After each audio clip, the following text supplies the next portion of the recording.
Hello guys, എൻ്റെ ഒരു പുതിയ വീഡിയോയിലേക്ക് എല്ലാവർക്കും സ്വാഗതം. അപ്പോൾ ഇത് കണ്ടോ, ഞാൻ ചെയ്യാൻ പോകുന്നത് ഇത് രണ്ടും കൂടെ ചേർത്ത് ക്യാരറ്റും പാവയ്ക്കും കൂടെ അച്ചാറിടാമെന്ന് വിചാരിക്കുന്നു. അപ്പം അതിൻ്റെ വിശേഷങ്ങൾ കാണാം. ഞാനിവിടെ എടുത്തിരിക്കുന്നത് ഇത്രയും പാവയ്ക്കയും 2 ക്യാരറ്റും കൂടെയാണ്. പിന്നെ ഇഞ്ചി വെളുത്തുള്ളി.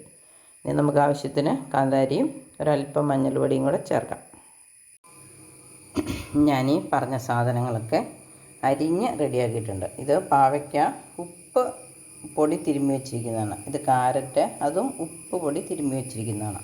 പിന്നെ കറിവേപ്പില, എരിവിനായിട്ട് കാന്താരി മുളക്, ഇഞ്ചി, വെളുത്തുള്ളി.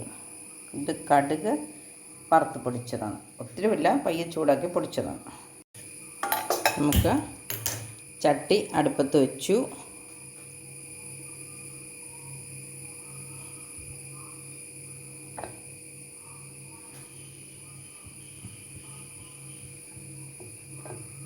വേഗം വെള്ളം പറ്റാൻ വേണ്ടി നമ്മളൊന്ന് ഒരു നല്ല തുണി കൊണ്ടൊന്ന് തുടച്ച് കൊടുത്തേ ഉള്ളൂ.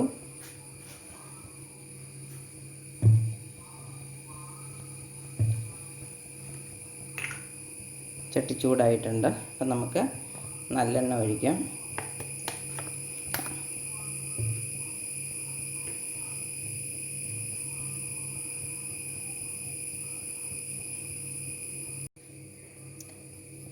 ഇനി നമുക്കിത് ഓരോന്നോരോന്നായിട്ട് പതുക്കെ വറുത്ത് കോരുന്നില്ല, പക്ഷെ ഒന്ന് എണ്ണയ്ക്കകത്തിട്ട് പതുക്കെ ഒന്ന് ഒരു ഷാലോ ഫ്രൈ ചെയ്ത്, അല്ലെങ്കിൽ അതിൻ്റെ വെള്ളം ഉപ്പിനകത്തിരുന്ന് കുറച്ച് നീരിറങ്ങിയിട്ടുണ്ട്. അപ്പോൾ ആ ജലാംശം പോകാൻ വേണ്ടി ഒന്ന് പതുക്കെ ഒന്ന് വെള്ളം പൊട്ടിക്കഴിഞ്ഞാൽ ഉടനെ നമ്മൾ നേരത്തെ തന്നെ ഇവിടെ ഒരു കുപ്പിയൊക്കെ ഞാനെടുത്ത്, കുപ്പിയെന്ന് പറഞ്ഞാൽ ഭരണി എടുത്ത് കഴുകി ഉണക്കി വെച്ചിട്ടുണ്ട്. അതിനകത്തേക്ക് ഇടുന്നത്, അല്ലാതെ ഇനി ഇത് ഒന്നും കൂടെ വേവിക്കുന്നൊന്നുമില്ല.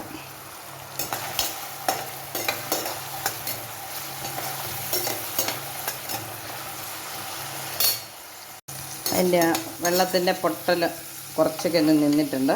അപ്പം നമ്മൾ ഇതുമാതിരി ഭരണിക്കകത്തോട്ട് ഇടുകയാണ്.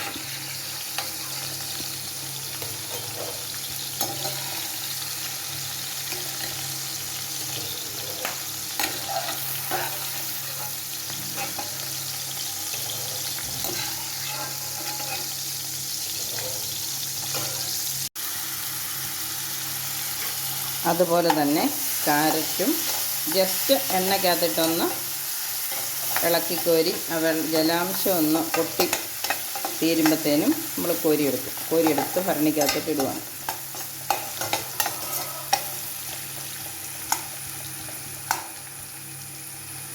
അതിൻ്റെ കളറ് മാറി വെള്ളത്തിൻ്റെ പൊട്ടലും തീർന്നു. ഇനി ഈ എണ്ണയിലേക്ക് തന്നെ കറിവേപ്പില,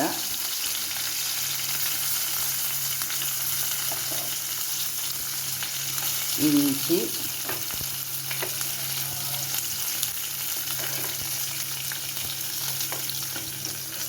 വെളുത്തുള്ളി,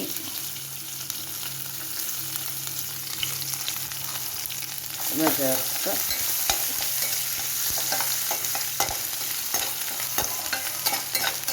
അല്പം ഒന്ന് മൂത്ത് കഴിയുമ്പോൾ, നല്ല ക്രിസ്പി ആയിട്ടൊന്നും മൂപ്പിക്കുന്നില്ല,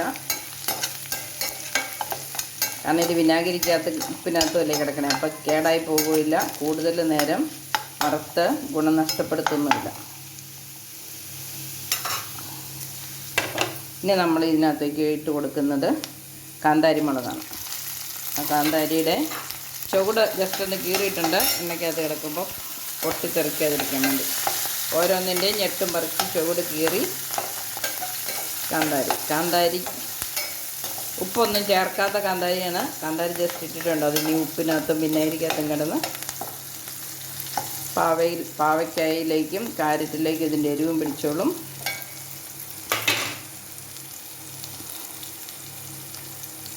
ഇനി ഇതിൻ്റെ ഒരു തീരെ വെളുത്തിരിക്കാതിരിക്കാൻ വേണ്ടി ജസ്റ്റ് ഒരു പൊടിക്ക് മഞ്ഞൾ പൊടിയും മുളക് പൊടിയും ചേർത്ത് കൊടുക്കുന്നുണ്ട്. എരിവില്ലാത്ത കാശ്മീരി മുളക് പൊടിയാട്ടോ. ഞാൻ തന്നെ വീട്ടിൽ പൊടിച്ചെടുത്തതാണ്.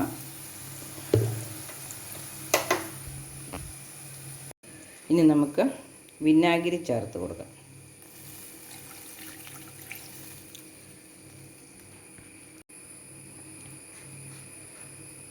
വിനാഗിരി ഒഴിച്ച് തിളച്ചു. സ്റ്റവ് ഓഫാക്കി. ഇനി ഇത് തണുത്ത് കഴിയുമ്പം പാവയ്ക്കായിലേക്ക് ഒഴിക്കുന്നു. മൂടി കെട്ടി വെക്കുന്നു. ഒരാഴ്ച കഴിഞ്ഞാൽ കൂട്ടാം. അടിപൊളി ടേസ്റ്റ് ആയിരിക്കും. എല്ലാവരും ട്രൈ ചെയ്യണം. Okay, bye. അപ്പോൾ എൻ്റെ കറി ഇഷ്ടപ്പെട്ടെങ്കിൽ നിങ്ങളൊന്ന് ഉണ്ടാക്കി നോക്കണം. പിന്നെ എൻ്റെ ചാനൽ ലൈക്ക് ചെയ്യണം, ഷെയർ ചെയ്യണം, സബ്സ്ക്രൈബ് ചെയ്യണം. Bye bye. അപ്പം നമ്മുടെ പാവയ്ക്ക ക്യാരറ്റ് അച്ചാർ റെഡിയായി. ഞാൻ ഉപ്പ് നോക്കിയപ്പോൾ ഒരു ലേശം കുറവുണ്ടായിരുന്നു. അപ്പോൾ ഒരു ഇത്തിരി ഉപ്പ് പൊടി കൂടി ഇട്ട് അപ്പോൾ തണുത്തിട്ടുണ്ട്. ഇച്ചിരി ഉപ്പ് പൊടിയും കൂടി ഇട്ട് അടച്ചു വെച്ചാൽ ഇനി നമുക്ക് ഒരാഴ്ച കഴിഞ്ഞ് ഉപയോഗിക്കാം.